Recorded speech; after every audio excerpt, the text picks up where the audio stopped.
बिस्मिल्लाहिर्रहमानिर्रहीम।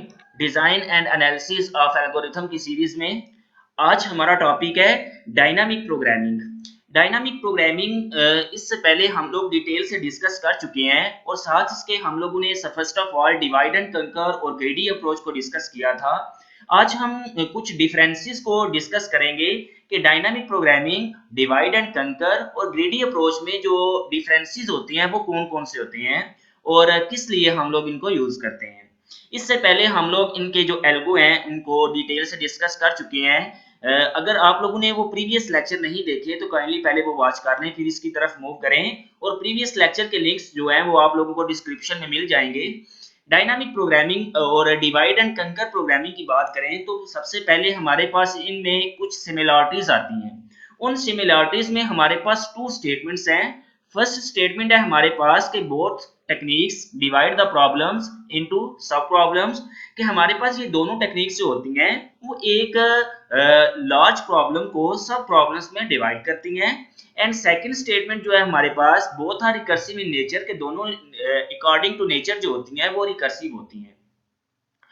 तो अगर हम डायनामिक प्रोग्रामिंग की बात करें तो इसमें हमारे पास जितने भी सॉल्यूशंस आते हैं सब प्रॉब्लम्स के, वो हमारे डिपेंडेंट होते हैं कि मे बी हमारे पास एक जो सब प्रॉब्लम्स है उसको सॉल्व करने के लिए पहले किसी दूसरी सब प्रॉब्लम्स का सॉल्यूशन हमें जो है वो चाहिए हो। जबकि डिवाइड एंड कंकर में ऐसा नहीं होता कि जितने भी हमारी सब प्रॉब्लम्स होती हैं वो इंडिपेंडेंटली हम लोग सॉल्व करते हैं। हमें किसी भी सब प्रॉब्लम को सॉल्व करने के लिए किसी दूसरी सब प्रॉब्लम की जरूरत नहीं होती। एक तो डिफरेंस इसमें ये है। तो ये दोनों टेक्निक्स जो होती हैं ये हम लोग डिवाइड प्रॉब्लम्स को अपनी बड़ी प्रॉब्लम्स को सब प्रॉब्लम्स में डिवाइड करते हैं और दोनों हमारी जो प्रॉब्लम्स होती हैं ये रिकर्सिव होती हैं नेचर के लिहाज से। इसके साथ अगर हम लोग इनके डिफरेंसेस की बात करें तो फर्स्ट हमारे पास जो डिफरेंस है कि जो डायनामिक प्रोग्रामिंग होती है इसको हम लोग यूज करते हैं सॉल्व करने के लिए ऑप्टिमाइजेशन प्रॉब्लम्स को। ऑप्टिमाइजेशन मीन कि हमारे पास ऐसी प्रॉब्लम्स जो कि हमें बेस्ट सॉल्यूशन देती है, हमारा ऐसा सॉल्यूशन जो कि बेस्ट होता है उसको हम लोग ऑप्टिमल सॉल्यूशन बोलते हैं। फॉर एग्जांपल कि हमारे पास एक ऐसी प्रॉब्लम है जिसमें हम लोगों ने मिनिमम पाथ जो है वो फाइंड करना है, या हमारे पास एक ऐसी प्रॉब्लम है जिसमें हम लोगों ने मैक्सिमम पाथ जो है वो फाइंड करना है, तो ऐसी प्रॉब्लम हमारे पास ऑप्टिमाइजेशन प्रॉब्लम्स होती है डायनामिक प्रोग्रामिंग में। जबकि डिवाइड एंड कंकर की बात करें तो ये हमारे पास डिसीजन प्रॉब्लम को सॉल्व करने के लिए यूज होती है, जैसा कि हम लोगों ने मर्ज सॉर्ट को किया है, सिलेक्शन सॉर्ट। ये सारी हमारे पास जो प्रॉब्लम्स होती हैं ये हमारे पास डिवाइड एंड कंकर होती हैं, जिसमें हम लोगों ने हर स्टेप पे डिसीजन लेना होता है कि कौन सी हमारी जो वैल्यू है किस तरह हम लोगों ने उसको सॉल्व करना है, कौन कौन सी हमारी जो वैल्यू है जिनको हम लोगों ने पिक करना है। तो ये हमारे पास डिसीजन प्रॉब्लम्स में आ जाती हैं। इसके बाद ये जो हमारे पास डायनामिक प्रोग्रामिंग होती है ये हमारे पास बॉटम अप्रोच को फॉलो करती है, जबकि डिवाइड एंड कंकर जो अप्रोच होती है ये टॉप डाउन अप्रोच को फॉलो करती है। इसके बाद जो सब प्रॉब्लम्स होती हैं हमारे पास डायनामिक प्रोग्रामिंग्स में वो इंडिपेंडेंट नॉट इंडिपेंडेंट, क्योंकि एक दूसरे के वो इंडिपेंडेंट नहीं होती, कि वो एक दूसरे पे डिपेंड करती हैं। फॉर एग्जांपल अगर हम लोगों ने एक प्रॉब्लम का सॉल्यूशन फाइंड करना है सब प्रॉब्लम का, तो मे बी हमें जो है किसी दूसरी सब प्रॉब्लम का सॉल्यूशन की जरूरत भी पड़े। तो ये दोनों आपस में जो प्रॉब्लम्स होती हैं ये डिपेंडेंसी होती है, इनमें डिपेंडेंसी होती है कि दोनों पे डिपेंड कर रही होती है। तो ये हर टाइम जो होता है ये पॉसिबल नहीं होता कि हर टाइम वो डिपेंड डिपेंड कर रही होती हैं, बल्कि किसी टाइम हमें किसी सब प्रॉब्लम की जरूरत पेश आ सकती है कि हमें उसका सॉल्यूशन फाइंड हो, तो हम नेक्स्ट जो सब प्रॉब्लम है उसको सॉल्व कर सकें। जबकि हमारे पास डिवाइड एंड कंकर जो होती है इसमें जितने भी प्रॉब्लम्स हम लोग सॉल्व करते हैं वो इंडिपेंडेंटली होती हैं, वो किसी भी सब प्रॉब्लम का जो सॉल्यूशन होता है वो किसी दूसरी सब प्रॉब्लम पे डिपेंड नहीं करता। इसके बाद हमारे पास फोर्थ स्टेटमेंट आ जाती है कि solution of sub problems compute once and store in table for later use, कि जैसा कि हम लोगों ने मेमोराइजेशन टेबुलेशन में देखा था कि हम लोग मेमोराइज कर लेते हैं अपने स्टेप्स को, कि जो सॉल्यूशन हमारा होता है सब प्रॉब्लम्स का उसको कंप्यूट कर वंस एक टाइम ही उसको कंप्यूट करते हैं। सेकंड टाइम में जब वो आता है तो हम लोग मेमोराइज किया होता है हम उसी को यूज कर लेते हैं। जबकि हमारे पास डिवाइड एंड कंकर में जितनी भी सॉल्यूशन ऑफ सब प्रॉब्लम्स होती हैं उनको रिकर्सिवली हमें मोर देन वंस टाइम जो है उनको सॉल्व करना पड़ता है। इसके बाद हमारे पास अगर एग्जांपल की बात करें तो डायनामिक प्रोग्रामिंग जो होती है नेक्स्ट बैक प्रॉब्लम्स जो होती हैं, ऑल पेयर्स, शॉर्टेस्ट पाथ होता है, मैट्रिक्स चेन, मल्टीप्लिकेशन होती है, ये डायनामिक प्रोग्रामिंग की एग्जांपल है। जबकि डिवाइड एंड कंकर की बात करें तो हमारे पास क्विक सॉर्ट होता है, मर्ज सॉर्ट होता है, ये हमारे पास ऐसी प्रॉब्लम्स हैं जो कि डिसीजन प्रॉब्लम्स होती हैं। और ये हमारे पास नेक्स्ट बैक प्रॉब्लम और ऑल पेयर, शॉर्टेस्ट पाथ जो होता है, मैट्रिक्स चेन, मल्टीप्लिकेशन जो होती है, ये हमारे पास ऐसी प्रॉब्लम्स होती हैं जो कि ऑप्टिमाइजेशन प्रॉब्लम्स होती हैं।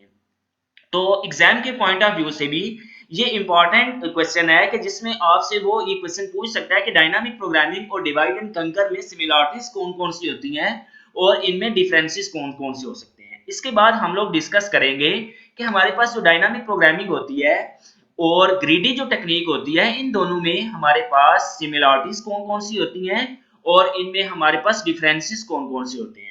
डायनामिक प्रोग्रामिंग और ग्रीडी अप्रोच की बात करें तो डायनामिक अप्रोच जैसा कि हम लोग पढ़ चुके हैं कि ये हमें ऑप्टिमल सॉल्यूशन, ऑप्टिमल प्रॉब्लम्स को सॉल्व करने के लिए यूज करते हैं, जिसमें हम लोग मिनिमाइजेशन को फाइंड करना होता है या मैक्सिमाइजेशन को हम लोगों ने फाइंड करना होता है, तो हम लोग डायनामिक प्रोग्रामिंग को यूज करते हैं। ग्रेडी टेक्निक हमारे पास एक ऐसी टेक्निक होती है जो कि हमें बेस्ट सॉल्यूशन प्रोवाइड करती है, लेकिन हमें ये गारंटी नहीं देती कि आपको बेस्ट सॉल्यूशन ही ये मिल रहा है या बेस्ट सॉल्यूशन नहीं मिल रहा है, इस बात की गारंटी नहीं देती। लेकिन डायनामिक प्रोग्रामिंग जो होती है वो हमें 100% गारंटी देती है इस बात की कि आपका जो सॉल्यूशन है वो ऑप्टिमल सॉल्यूशन है। तो सबसे पहले हम लोग इसकी सिमिलरिटीज को डिस्कस करेंगे कि both are used to generate optimal solution, कि दोनों जो हमारे पास प्रॉब्लम्स होती हैं वो ऑप्टिमल सॉल्यूशन के लिए ही हम लोग यूज करते हैं। ये दोनों प्रॉब्लम जो दोनों हमारे पास टेक्निक्स होती हैं ये ऑप्टिमल सॉल्यूशन को ही फाइंड करती हैं, लेकिन डायनामिक प्रोग्रामिंग हमें गारंटी देती है, ग्रेडी टेक्निक हमें गारंटी नहीं देती।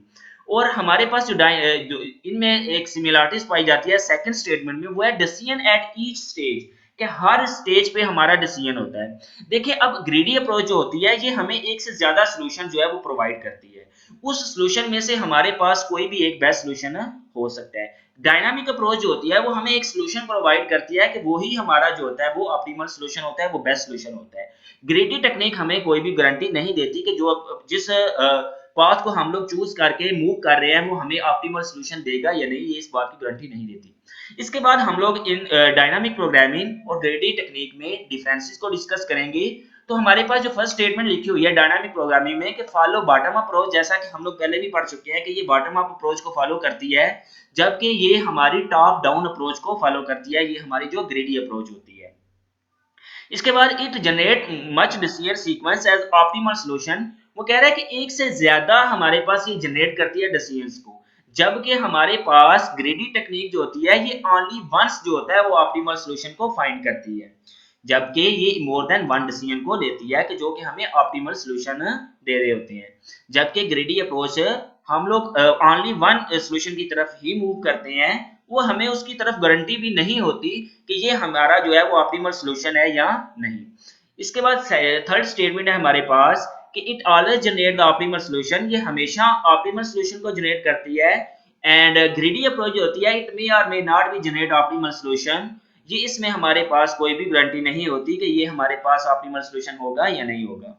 And next one is four, हमारे पास आ जाता है कि this technique is more powerful full than greedy, कि ये हमारे पास जो टेक्निक होती है डायनामिक प्रोग्रामिंग की ये पावरफुल टेक्निक होती है ग्रीडी अप्रोच से, जबकि हमारे पास जो ग्रीडी अप्रोच होती है ये लेस पावरफुल होती है डायनामिक प्रोग्रामिंग की निस्बत। इसके बाद इसकी हम लोग एग्जांपल की बात करें तो एक्टिविटी सिलेक्शन प्रॉब्लम्स जो होती हैं वो हमारी डायनामिक अप्रोच में आती हैं, सिलेक्शन प्रॉब्लम्स में, जिसमें हम लोग मिनिमाइजेशन या मैक्सिमाइजेशन की तरफ मूव करना होता है, कि हमारा गोल होता है कि हमने मिनिमम पाथ जो है वो फाइंड करना है, या हमारा गोल होता है कि हमने मैक्सिमम जो पाथ है वो फाइंड करना है।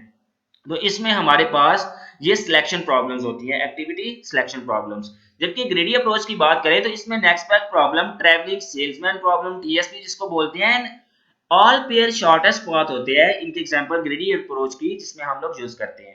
तो होपफुली आज का लेक्चर आप लोगों को जो है अच्छी तरह से समझ आ चुका होगा, जिसमें आज हम लोगों ने डिस्कस किया है similarities of dynamic programming and divide and conquer and differences between divide and conquer and हमारे पास जो नेक्स्ट थी डायनामिक प्रोग्रामिंग। इसके बाद हम लोगों ने डायनामिक प्रोग्रामिंग्स और ग्रेडी अप्रोच की सिमिलरिटीज को डिस्कस किया है। इसके साथ हम लोगों ने डायनामिक प्रोग्रामिंग्स और ग्रेडी टेक्निक जो है इनके डिफरेंसेस को डिस्कस किया है। तो होपफुली आज का लेक्चर आप लोगों को अच्छी तरह से समझ आ चुका होगा। तो नेक्स्ट तक के लिए खुदा हाफिज, अपना ख्याल रखिएगा।